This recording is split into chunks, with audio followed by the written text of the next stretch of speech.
5 ఏళ్ళు కళ్ళు మూసుకుంటే అయిపోతుందని జగన్మోహన్ రెడ్డి అనుకున్నారు. కానీ ఆయన కళ్ళు మూసుకోలేరు. 5 ఏళ్ళు అంత సులభము కాదు. ఒక మనిషి జీవితంలో 5 ఏళ్ళు అనేది చాలా పెద్దది. ఒక రాజకీయ పార్టీ జీవితంలో కూడా 5 ఏళ్ళు చాలా పెద్దది. ఈ 5 ఏళ్లలో జగన్ తట్టుకోగలడా? వెంటాడి వేటాడి తాట తీస్తున్నారు చంద్రబాబు. సైకో అంటూ జనంలోకి ప్రచారం చేస్తున్నారు.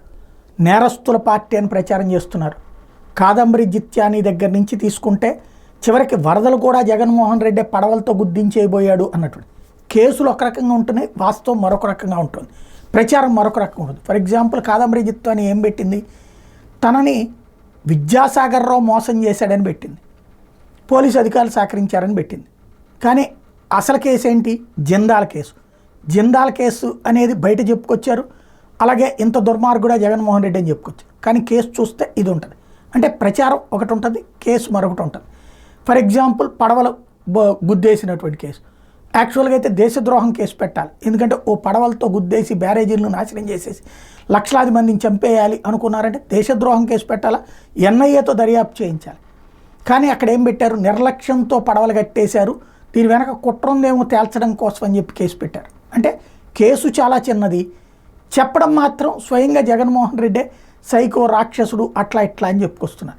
ఇలాంటి ప్రచారం తట్టుకోవడం జగన్మోహన్ రెడ్డికి సాధ్యమవుతుందా? దీన్ని కాదని. ఎందుకంటే ఎన్టీ రామారావు లాంటి 70-80 ఏళ్ల రాజకీయ సినీ చరిత్ర కలిగినటువంటి వ్యక్తినే అతను అట్లాంటోడు, అమ్మాయిలతో ఉంటాడు, లేకపోతే కనుక డ్రగ్స్ తీసుకుంటున్నాడు, ఇట్లాంటి వ్యక్తి ఈ సమాజానికి అని చెప్పి ఏ మీడియా ద్వారా అయితే చంద్రబాబు నాయుడు ప్రచారం చేశారో ఆ దెబ్బకి ఎన్టీఆర్ఏ చివరికి చనిపోయేదాకా కూడా దిక్కులేదు. చనిపోయిన తర్వాత 5 ఏళ్ల దాకా కూడా ఎన్టీఆర్ని అదే దృక్పథంతో చూసిన సమాజం మనం.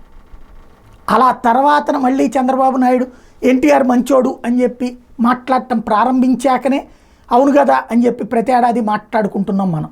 కాబట్టి మీడియా, బాబు అనేటువంటి ఇద్దరు కూడా చాలా పవర్ఫుల్. ఆ పవర్ఫుల్ ముందు రాజశేఖర రెడ్డి బతికున్నంత వరకు రాక్షసుడిగానే ప్రొజెక్ట్ అయ్యాడు.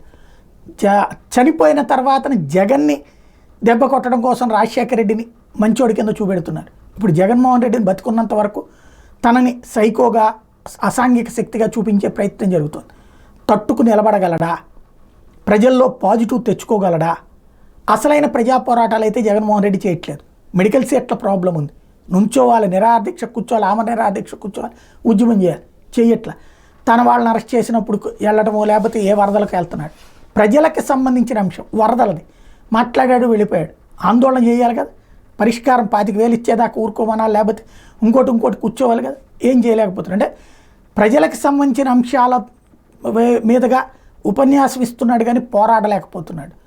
అదే అక్కడ ఫెర్చింగ్ చంద్రబాబుకి. మరి తట్టుకుని నిలబడగలడా? ఈలోపుగా నాయకులందరూ వలసలు, లేకపోతే అరెస్టులు, భయోత్పాతాలు. చంద్రబాబు దెబ్బకి జగన్మోహన్ రెడ్డి నిలబడగలిగితే నెక్స్ట్ ఎలక్షన్స్కి అదే గొప్ప అనుకోవాలేమో.